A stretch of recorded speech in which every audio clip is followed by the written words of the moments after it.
ചെറുപ്പത്തിൽ ബസ്സിലെ കിളിയാവാനായിരുന്നു ആഗ്രഹം. ഇപ്പോൾ കർഷകനാവാനാണ് ആഗ്രഹം. രാഹുൽ മാങ്കൂട്ടത്തിൽ എം.എൽ.എ. മണിയടിച്ചാൽ നിർത്തുകയും മണിയടിച്ചാൽ ബസ് നീങ്ങുമ്പോൾ ചാടിക്കയറുന്ന ബസ്സിലെ കിളിയാവാനാണ് ചെറുപ്പത്തിൽ ആഗ്രഹിച്ചിരുന്നതെന്നും, എന്നാൽ പാലക്കാട് വന്നപ്പോൾ കൃഷിയെപ്പറ്റി അറിയുകയും മനസ്സിലാക്കാൻ കഴിയുകയും ചെയ്തപ്പോൾ കൃഷിക്കാരനാവാൻ ഇപ്പോൾ ആഗ്രഹിക്കുന്നുണ്ടെന്ന്, ഞാനും കുട്ടി കർഷകനായി കൃഷി പഠിച്ച് പാട്ടത്തിന് സ്ഥലമെടുത്ത് കൃഷി ചെയ്യുമെന്നും രാഹുൽ മാങ്കൂട്ടത്തിൽ പറഞ്ഞു. സമഗ്ര wellness education society, human rights protection, environment movement എന്നിവ സംയുക്തമായി ഫൈൻ ആർട്സ് സൊസൈറ്റിയിൽ സംഘടിപ്പിച്ച കർഷകരെയും കുട്ടി കർഷകരെയും ആദരിക്കുന്ന ചടങ്ങായ മണ്ണറിഞ്ഞ് വിത്തെറിഞ്ഞ് പരിപാടി ഉദ്ഘാടനം ചെയ്ത് സംസാരിക്കുകയായിരുന്നു രാഹുൽ മാങ്കൂട്ടത്തിൽ എം.എൽ.എ.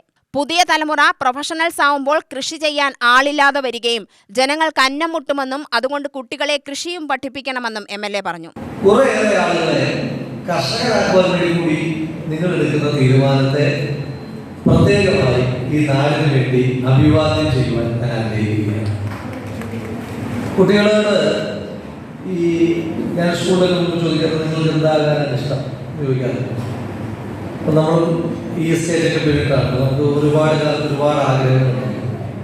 എൻ്റെ കുട്ടിക്കാലത്ത് ഏറ്റവും പ്രധാനപ്പെട്ട ആഗ്രഹങ്ങളൊന്ന് ഈ ബസ്സിലെ കിളിയാകുന്നത്, ബസ്സിൽ ഡോറൊക്കെ തുറന്നിരിക്കുന്ന ആളാകുന്നത്. എന്താ കാര്യം വെച്ചാൽ എൻ്റെ കാലഘട്ടത്തിൽ നോക്കുന്നത് ഇയാളൊരു വലിയ സംഭവമാണ്. കാരണം ഞങ്ങൾ കൈ കാണിച്ചാൽ നിർത്താത്ത ബസ് ഇയാൾ മണി അടിച്ചാൽ നിർത്തും. ഇയാളിങ്ങനെ വണ്ടി ഓടുമ്പോൾ തന്നെ ചാടി ബസ്സിനകത്ത് കയറും. എല്ലാ ആളുകളും ഇയാളെ ആരാധന കൂടി നോക്കുന്നത് കാണാം. വലുതാകുമ്പോൾ നല്ല കിളിയാകാം എന്നുള്ളതാണ് ആഗ്രഹം. അങ്ങനെ പിന്നെ ഓരോ കാലത്തും ഇങ്ങനെ ഓരോരോ ആഗ്രഹങ്ങൾ വന്നു. പക്ഷെ ജീവിതത്തിലെങ്കിലും ഒരു കർഷകനാകാൻ ആഗ്രഹിച്ചിട്ടില്ല. കാരണം നമുക്ക് പ്രോത്സാഹനം കിട്ടി.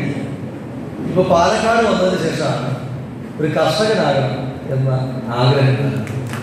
ഈ പരിപാടികൾ വെച്ച് നടത്തുവാൻ ആഗ്രഹിക്കുന്ന ഒരു പ്രഖ്യാപനം അടുത്ത കാർഷിക കലണ്ടറാകുമ്പോൾ ഞാനും ഒരു പ്രായം കൊണ്ടല്ലെങ്കിലും ഈ എക്സ്പീരിയൻസ് വെച്ച് ഞാനും അടുത്ത കാർഷിക കലണ്ടറിൽ കുട്ടി കർഷകനായിരിക്കും എന്നുള്ളൊരു ഉറപ്പ് ഈ പരിപാടിയിൽ നൽകുവാൻ ആഗ്രഹിക്കുകയാണ്. അതിൻ്റെ ചില തീരുമാനങ്ങൾ എടുത്തിട്ടുണ്ട്. Samagra wellness education society president Sunny M J. Mandapathikkunnel അധ്യക്ഷനായി. HRPEM സംസ്ഥാന president A.T. Mahesh, P. Krishnan Kutty കർഷകരെയും കർഷകരെയും മൊമന്റോയും മെഡലും നൽകി രാഹുൽ മാങ്കൂട്ടത്തിൽ എം.എൽ.എ. ആദരിച്ചു. HREPM national chairman George Cyriac നേതൃത്വം നൽകി.